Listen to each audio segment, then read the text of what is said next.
High বন্ধুরা, আমি স্বরূপ। আজ তোমাদের সাথে শেয়ার করব আমার জীবনের সবচেয়ে একটি গুরুত্বপূর্ণ অভিজ্ঞতার দিন।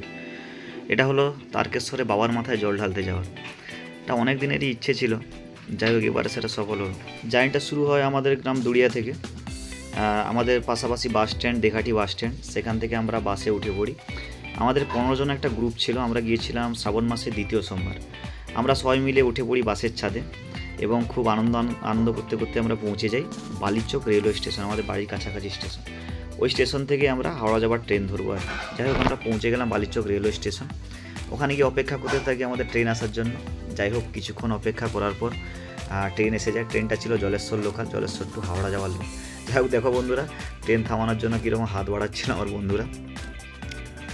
আর ওই দিন স্টেশন চত্বরে প্রচুরই ভিড় ছিল এবং বেশিরভাগ প্যাসেঞ্জারই ছিল ওই বাবার মাথায় জল ঢালতে যাওয়ার জন্য, কেননা সবার ড্রেস কোড দেখেই বোঝা যাচ্ছিলো আর কি।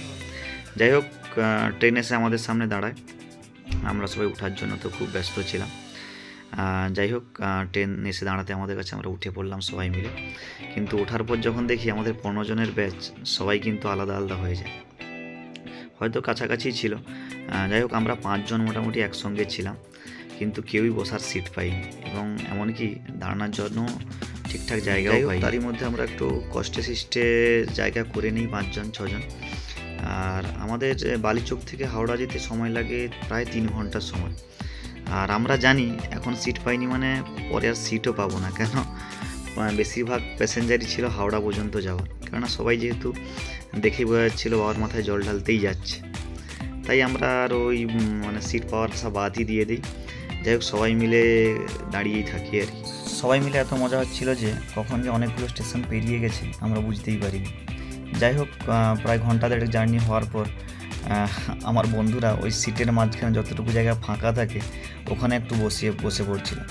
কারণ আমরা যাই হোক সকাল থেকেই তো বেরিয়েছি, ওদের হয়তো একটু পায়ে ব্যথা করছিল তাই।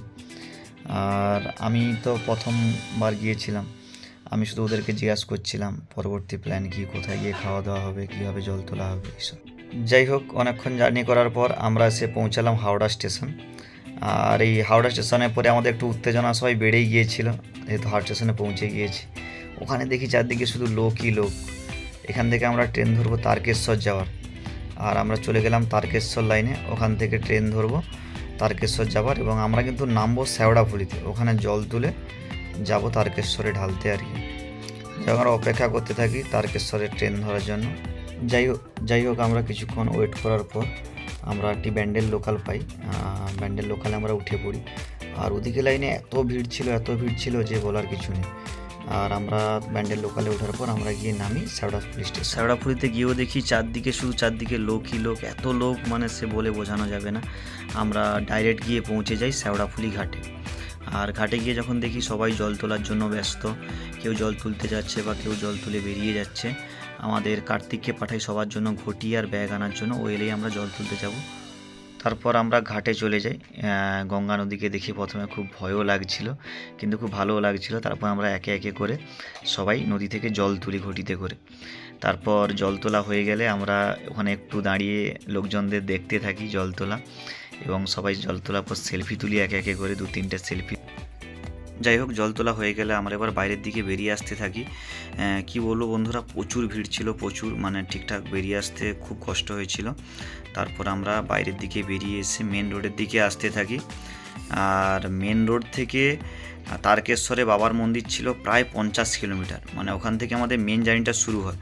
আমরা জল তুলি প্রায় 3:30 নাগাদ জল তুলি, আর ওখান থেকে হাঁটা শুরু করি। তারপর আর বন্ধুরা ওই দিন কী বলবো, এত বৃষ্টি হয়েছিল কি বলবো, হাঁটা শুরু করার পর ভিডিও ঠিকঠাক করতে পারিনি। আর হাঁটতে আমরা পৌঁছে গিয়েছিলাম তারকেশ্বর গেটের কাছে প্রায় ভোর 4টা নাগাদ। আর কী যে আনন্দ হয়েছিল কি বলবো। তারকেশ্বর গেটে যাওয়ার পর আমরা বাবার মাথায় জল ঢালি ভোর 8টা নাগাদ। তারপর এত ভিড় ছিল ভিডিও করতে পারিনি। তারপর স্টেশনে আমরা ফিরে আসি।